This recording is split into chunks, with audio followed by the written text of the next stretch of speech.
Shrimad home remedies में आपका स्वागत है। और हम आपको बताएंगे कि छठी इंद्री को आप किन किन तरीकों से जागृत कर सकते हैं। देखिए, छठी इंद्री को अंग्रेजी में सिक्स्थ सेंस कहते हैं। इसे परामनोविज्ञान का विषय माना जाता है। असल में यह संवेदी बोध का मामला है। छठी इंद्री के बारे में आपने बहुत कुछ सुना होगा, पढ़ा होगा, लेकिन यह क्या होती है, कहाँ होती है और इसे कैसे जागृत किया जाता है, ये जानना ज़रूरी है और वही हम आपको बताने वाले हैं। सिक्स सेंस को जागृत करने के लिए वेद, उपनिषद, योग आदि हिंदू धर्म ग्रंथों में अनेक उपाय बताए गए हैं। तो चलिए हम आपको बताते हैं इसे कैसे जागृत करते हैं।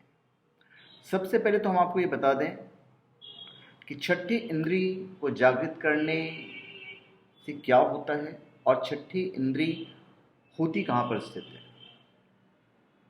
तो सर्वप्रथम हम आपको ये बता देते हैं कि छठी इंद्री के जागृत होने से क्या होता है। व्यक्ति में भविष्य में झांकने की क्षमता का विकास होता है। अतीत में जाकर घटना की सच्चाई का पता लगाया जा सकता है। मीलों दूर बैठे व्यक्ति की बातें सुन सकते हैं। किसके मन में क्या विचार चल रहा है, इसका शब्दांश पता लग जाता है। एक ही जगह बैठे हुए दुनिया की किसी भी जगह की जानकारी आप हासिल कर सकते हैं। छठी इंद्री प्राप्त व्यक्ति से कुछ भी छिपा हुआ नहीं रह सकता है और इसकी क्षमताओं के विकास की संभावनाएं अनंत हैं। यह इंद्री आपकी हर तरह की मदद करने के लिए तैयार है, बशर्ते कि आप इसके प्रति समर्पित हो सकें। यह किसी के भी अतीत और भविष्य को जानने की क्षमता रखती है। आपके साथ घटने वाली घटनाओं के प्रति आपको सजग कर देगी, जिस कारण आप उक्त घटना को टालने के उपाय खोज लेंगे। इसके द्वारा मन की एकाग्रता, वाणी का प्रभाव और दृष्टि मात्र से उपासक अपने संकल्प को पूर्ण कर लेता है। इससे विचारों का संप्रेषण, दूसरे के मनोभावों को ज्ञात करना, अदृश्य वस्तु या आत्मा को देखना और दूरस्थ दृश्यों को जाना जा सकता है। इस इंद्रिय के पूर्णतः जागृत व्यक्ति स्वयं की ही नहीं, दूसरों की बीमारी दूर करने की क्षमता हासिल कर सकता है। अभी इंपॉर्टेंट ये है जानना कि कहाँ पे होती है छठी इंद्री।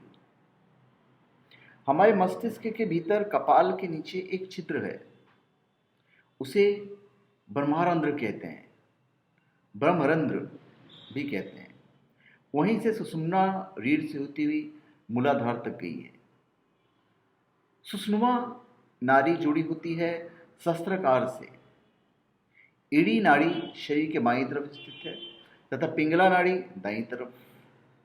दोनों के बीच स्थित है छठी इंद्री और यह इंद्री सभी में सुप्तावस्था में होती है, इसलिए इसे जागृत करना पड़ता है।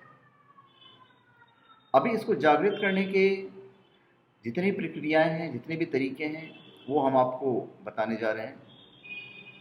उसमें एक है सेल्फ हिप्नोटिज्म। मैस्मरिज्म या हिप्नोटिज्म जैसी अनेक विद्याएं इस छठी इंद्री को जागृत करने का सरल और शॉर्टकट रास्ता है, लेकिन इसके खतरे भी हैं। हिप्नोटिज्म को सम्मोहन कहते हैं। सम्मोहन विद्या को ही प्राचीन समय से प्राण विद्या या त्रिकाल विद्या के नाम से पुकारा जाता रहा है। आत्मसम्मोहन को सेल्फ हिप्नोटिज्म कहते हैं।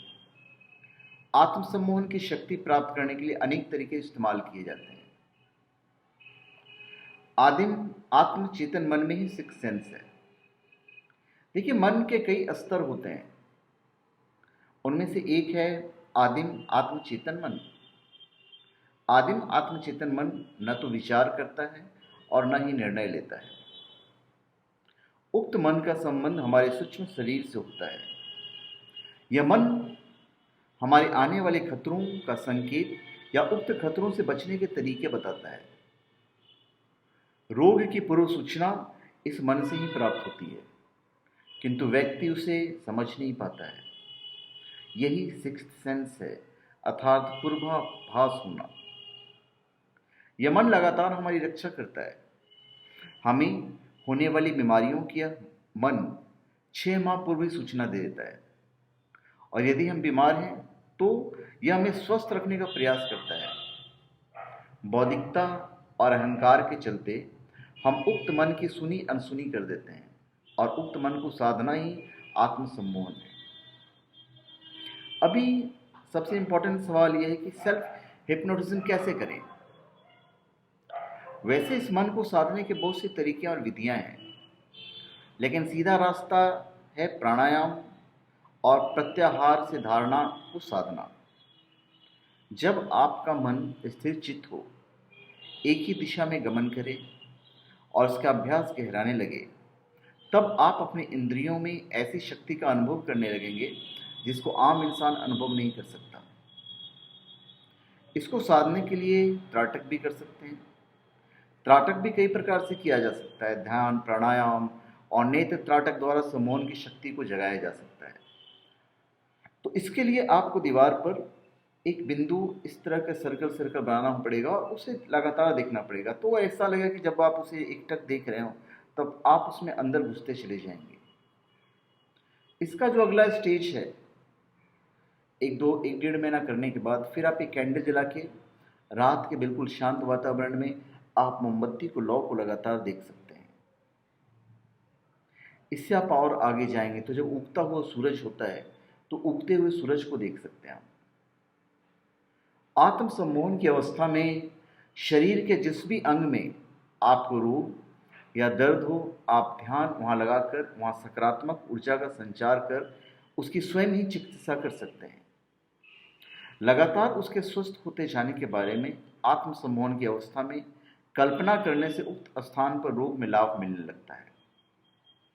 यह मन स्वतः ही बताता है कि उक्त रोग में कौन सी दवा या चिकित्सा लाभप्रद सिद्ध होगी और इसका इलाज कैसे किया जा सकता है। अन्य तरीके भी हैं आत्मसम्मोहन के। कुछ लोग अंगूठे को आंखों की सीध में रखकर, ऐसा रखकर, तो कुछ लोग स्पाइरल सम्मोहन चक्र, तो कुछ लोग घड़ी के पेंडुलम को हिलाते हुए, कुछ लोग लाल बल्ब को एकटक देखते हुए करते हैं, तो कुछ लोग मोमबत्ती को एकटक देखते हुए साधना को करते हैं। लेकिन ये कितना सही है,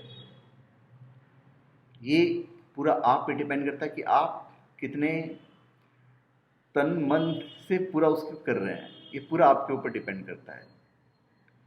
उसके बाद है ध्यान। देखिए,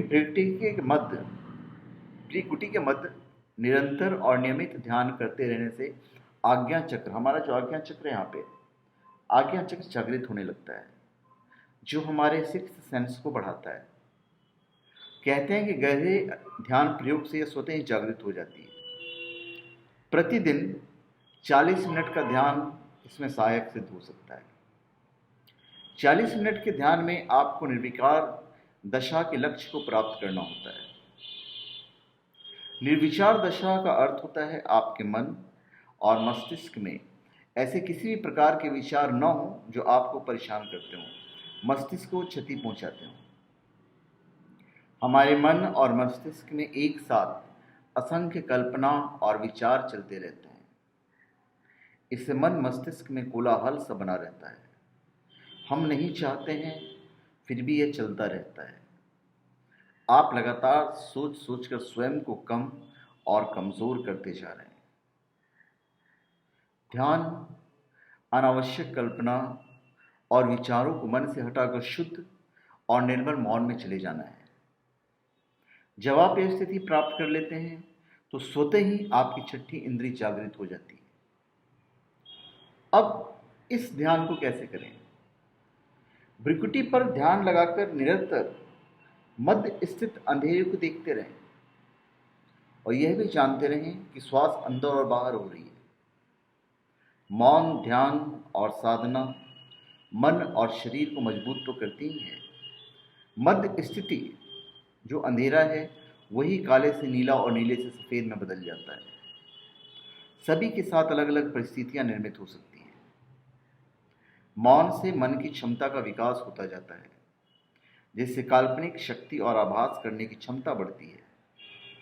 इसी के माध्यम से पूर्वाभास और साथ ही इससे भविष्य के गर्भ में झांकने की क्षमता भी बढ़ती है।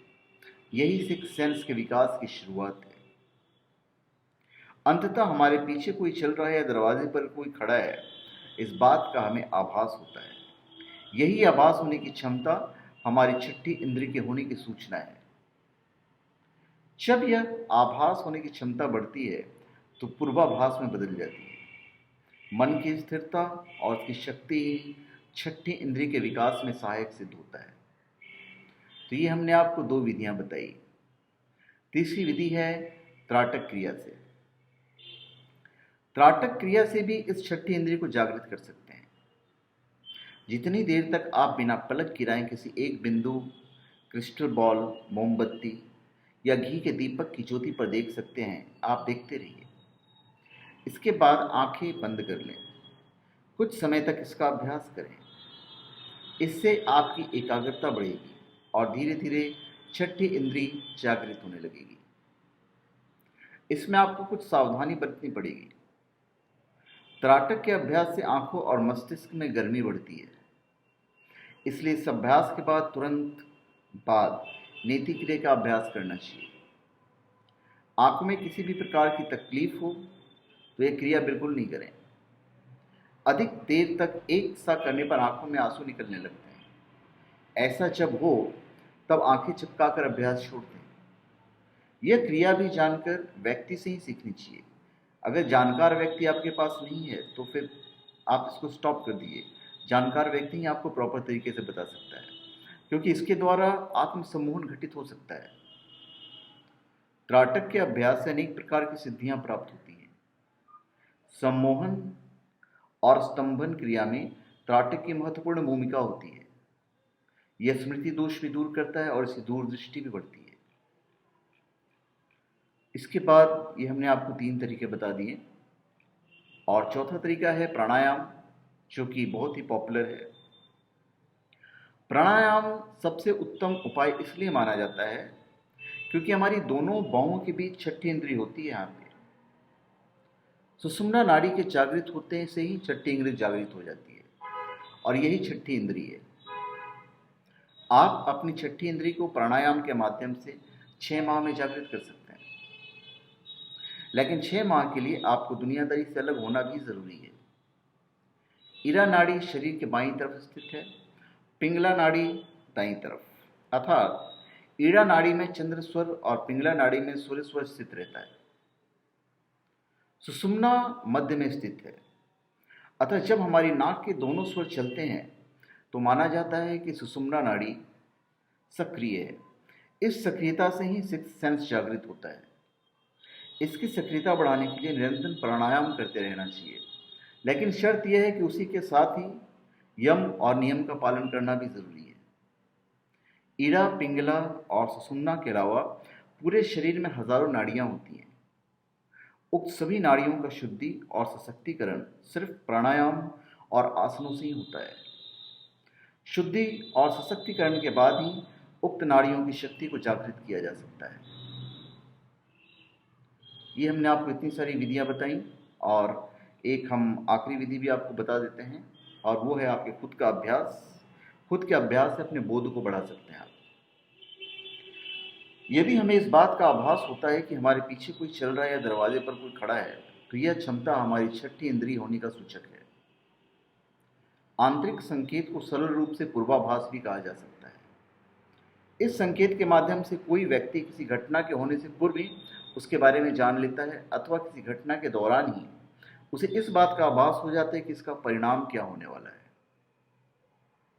त्वरित निर्णय लेने वाले कई लोग, आग बुझाने वाले दल के सदस्य, इमरजेंसी मेडिकल स्टाफ, खिलाड़ी, सैनिक और जीवन मृत्यु की परिस्थितियों में तत्काल निर्णय लेने वाला कई व्यक्तियों में छठी इंद्रिय आम लोग की अपेक्षा ज़्यादा जागृत होती है। कोई उड़ता हुआ पक्षी अचानक यदि आपकी आंखों में घुसने लगे तो आप तुरंत ही बगैर सोचे ही अपनी आंखों को बचाने लग जाते हैं। यह कार्य भी छठी इंद्रिय से ही होता है। ऐसा कई बार देखा गया है कि कई लोगों ने अंतिम समय में अपनी बस, ट्रेन अथवा हवाई यात्रा को कैंसिल कर दिया और चमत्कारिक रूप से किसी दुर्घटना के शिकार होने से बच गए। जो लोग अपनी इस आत्मा की आवाज़ को नहीं सुन पाते वो पछताते हैं। घटनाओं पर पछताने की जगह व्यक्ति को अपनी पूर्वाभास की क्षमता को विकसित करना चाहिए ताकि पछतावे की कोई स्थिति उत्पन्न न हो। यदि आप अपने इस पछतावे या बोध पर गहराई से ध्यान देने लगेंगे तो आपको पता चलेगा कि आप पहले की अपेक्षा अब अच्छे से पूर्वाभास करने लगे हैं। जैसे जैसे अभ्यास गहराएगा आपकी छठी इंद्रिय जागृत होने लगेगी। आप अपने एहसास को बढ़ाते जाएं। जब यह आभास होने की क्षमता बढ़ती है तो पूर्वाभास में बदल जाती है। मन की स्थिरता और उसकी शक्ति ही छठी इंद्रिय के विकास में पूर्ण रूप से सहायक होती है। तो ये हमने आपको सारी चीज़ें बताई कि कैसे जागृत होती है। अभी वैज्ञानिकों का अलग कहना है। वैज्ञानिकों ने अपने अध्ययन में स्पष्ट किया है कि छठी इंद्रिय की बात सिर्फ कल्पना नहीं है, वास्तविकता है, जो हमें किसी घटित होने वाले घटना का पूर्वाभास करवाती है। छठी इंद्रिय के कारण ही हमें भविष्य में होने वाली घटनाओं का पूर्वाभास होता है। छठी इंद्रिय जैसी कोई भावना तो है, और यह सिर्फ एक एहसास नहीं है, वास्तव में होशो हवास में आया विचार या भावना है जिसे हम देखने के साथ ही महसूस भी कर सकते हैं, और यह हमें घटित होने वाले बात से बचने के लिए प्रेरित करती है। करीब 1/3 लोगों की छठी इंद्रियां काफ़ी सक्रिय होती है। तो धन्यवाद। आप हमारे चैनल पर सब्सक्राइब करें और अपने कमेंट दीजिए। धन्यवाद।